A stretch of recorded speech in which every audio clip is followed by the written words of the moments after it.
परिवार की मदद करती है। और एक दिन जब भीमा चूड़ियाँ बेचने बाजार जाता है तो चुड़ैल की बनाई हुई सारी चूड़ियाँ फटाफट बिक जाती हैं। आज तो सारी चूड़ियाँ बिक गईं।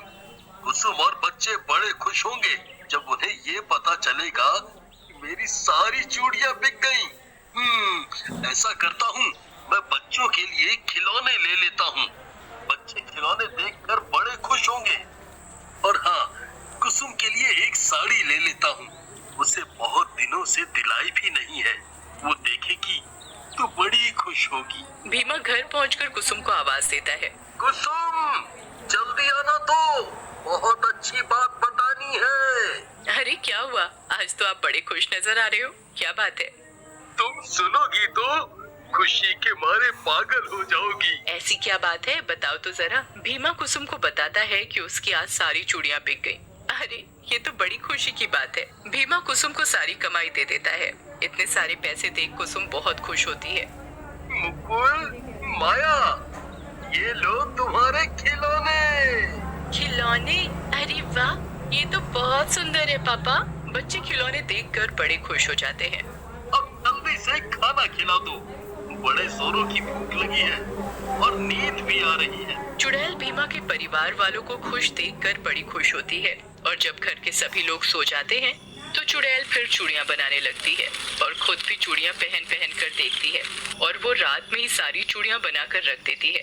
और अगले दिन भीमा हमेशा की तरह अपनी टोकरी लेकर चूड़ियाँ बेचने निकल जाता है। और दूसरे गांव पहुंचकर भीमा आवाज लगाता है, चूड़ियाँ ले लो, प्यारी प्यारी सुंदर सुंदर चूड़ियाँ ले लो।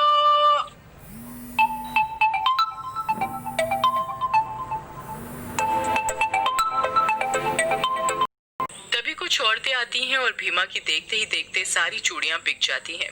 ये देख भीमा मन ही मन बड़ा खुश होता है और भगवान का शुक्रिया अदा करता है। और भीमा घर की तरफ चल पड़ता है और घर पहुंचकर कुसुम को हमेशा की तरह आवाज लगाता है, कुसुम, जल्दी आओ। इतने पैसे? हाँ, आज भी हमारी सारी चूड़ियाँ बिक गईं। अब तो भीमा की चूड़ियों की डिमांड दिन पर दिन बढ़ती जा रही थी और उनकी कमाई भी ज्यादा होने लगती है। एक दिन भीमा कुसुम से कहता है, कुसुम, ये सब तुम्हारी मेहनत का ही नतीजा है। तुम जो इतनी सुंदर सुंदर चूड़ियाँ बनाती हो। अरे कैसी बातें करते हो, मैं चूड़ियाँ बनाती हूँ? नहीं जी, मुझे लगा आप चूड़ियाँ बनाते हो। मैं चूड़ियाँ नहीं बनाता। तुम चूड़ियाँ नहीं बनाती तो फिर कौन चूड़ियाँ बना कर जाता है? पता कैसे लगाएं? उनका ये सिलसिला यूं ही चलता रहा। चुड़ैल रोज रात को सुंदर सुंदर चूड़ियाँ बनाती थी और खुद भी चूड़ियाँ पहनकर खुश होती। भीमा और बच्चों को खुश होता देखकर चुड़ैल भी खुश होती। एक दिन की बात है, रात का समय था। चुड़ैल चूड़ियाँ बनाने में लगी हुई थी। तभी मुकुल को प्यास लगती है और वो अपनी माँ को आवाज देता है, माँ, माँ, मुझे प्यास लगी है। कुसुम मुकुल की आवाज नहीं सुनती और मुकुल अपने आप पानी पीने चला जाता है। और वो देखता है कि उसके दूसरे कमरे से चूड़ियों के खनकने की आवाजें आ रही हैं। और मुकुल दूसरे कमरे में चला जाता है और वो वहाँ देखता है कि एक डरावनी चुड़ैल चूड़ियाँ बना रही है। और वो देखकर डर जाता है और जाकर अपनी माँ को उठाता है। माँ, माँ उठो, माँ उठो। पर कुसुम गहरी नींद की वजह से नहीं उठती और मुकुल चुपचाप अपनी जगह पर सो जाता है। और अगले दिन, माँ, माँ, पता है रात को एक चुड़ैल आंटी हमारी चूड़ियाँ बना रही थी। क्या बोल रहा है चुड़ैल, वो भी हमारे घर में? कुसुम मुकुल की बात पर जरा भी विश्वास नहीं करती है। रात होती है और घर के जब सभी लोग गहरी नींद में सो रहे होते हैं। वो दिन में तो किसी को नहीं दिखती थी, पर रात को वो अपने आप को छुपा भी नहीं सकती थी। आज तो मैं ऐसी चूड़ियाँ बनाऊंगी कि लोग देखते ही रह जाएंगे। चुड़ैल चूड़ियाँ बनाने में लग जाती है और चूड़ियाँ बनाते बनाते उसका मन होता है कि वो भी अपने पूरे हाथ भरकर चूड़ियाँ पहने। और वो हाथ भरकर चूड़ियाँ पहन लेती है और खुशी के मारे नाचने लगती है और फिर चूड़ियाँ बनाने लगती है। तभी भीमा को चूड़ियों की आवाजें आने लगती हैं और वो कुसुम आता है। कुसुम, उठो। क्या है, इतनी रात में क्यों जगा रहे हो? इतनी अच्छी नींद आ रही है और तुम मुझे परेशान कर रहे हो। कुसुम, उठो। कुसुम उठकर बैठ जाती है। क्या है, अब बोलो भी। ये आवाज सुनो, चूड़ियों की आवाज। ये हमारे घर में चूड़ियों की आवाज कैसे आ रही है? अरे हाँ, ये तो चूड़ियों की आवाज है। धीरे बोलो, देखते हैं कौन है। भीमा और कुसुम चुपचाप देखने जाते हैं कि ये चूड़ियों की आवाज कौन कर रहा है, और वो दूसरे कमरे की खिड़की से देखते हैं कि एक चुड़ैल उनकी चूड़ियां बना रही है। भीमा और कुसुम चुड़ैल को देखकर बुरी तरह डर जाते हैं, पर चुपचाप अपने कमरे की खिड़की से सब कुछ देखते रहते हैं। सारी चूड़ियां बन गई। अब भीमा, कुसुम और बच्चों को कभी भी पैसे की दिक्कत नहीं होगी। ये सब देख भीमा और कुसुम चुपचाप अपने कमरे में आ जाते हैं और दोनों आपस में बातें करते हैं। ए जी, सुनते हो? ये चुड़ैल तो हमारी मदद कर रही है। हाँ, हमें तो पता ही नहीं चला कि चुड़ैल हमारी मदद कर रही है। इसने जब हमारी इतनी मदद की है तो हमें भी चुड़ैल के लिए कुछ करना चाहिए। भीमा और कुसुम सो जाते हैं और अगली सुबह भीमा अपने काम पर चला जाता है और कुसुम अपने घर के काम में लग जाती है।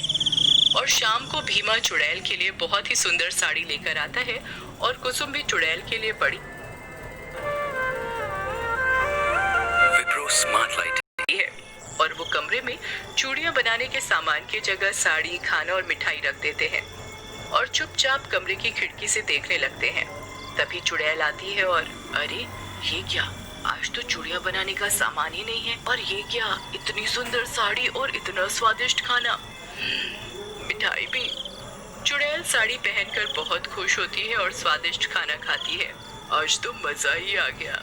चुड़ैल खुशी से नाचने लगती है। चुड़ैल को खुश होता देख भीमा और कुसुम भी खुश होते हैं और अपने कमरे में जाकर सो जाते हैं। सुबह हो जाती है। भीमा और कुसुम सोकर उठ जाते हैं। चुड़ैल ने हमारी बहुत मदद की है। अब हम चुड़ैल से चूड़ियां नहीं बनवाएंगे। हाँ जी, हम चुड़ैल से अब चूड़ियां नहीं बनवाएंगे। वैसे भी अब हमें किसी चीज की कोई कमी नहीं है। अच्छा चलो, अब मैं चूड़ी बेचने जाता हूँ। मैं भी अपना घर का काम कर लूं। रात को भीमा और कुसुम फिर से कमरे में चूड़ी बनाने के सामान की जगह अच्छा अच्छा खाना और मिठाइयाँ रख देते हैं। अरे ये क्या, आज भी चूड़ियाँ बनाने का सामान नहीं है और फिर से इतना सारा खाना और मिठाइयाँ, क्या बात है। चुड़ैल सारा खाना और मिठाइयाँ खाने लगती है। अरे वाह, मिठाई में लड्डू, आज तो मजा ही आ गया खाना खाकर। आज तो मैंने ज्यादा ही खा लिया। चुड़ैल अपने हाथों में लाल लाल चूड़ियाँ देखकर बड़ी खुश होती है और फिर से नाचने लगती है। मेरे हाथों में लाल लाल चूड़ियाँ हैं, मेरे हाथों में लाल लाल चूड़ियाँ हैं। भीमा और कुसुम चुड़ैल को नाचते और खुश होते देखकर बड़े खुश होते हैं और वो दोनों अपने कमरे में चुपचाप जाकर सो जाते हैं। और अगले दिन इस चुड़ैल ने हमारी और हमारे बच्चों की बहुत मदद की है। ये चुड़ैल तो हमारे लिए फरिश्ता बनकर आई है, नहीं तो हम भूखे ही मर जाते।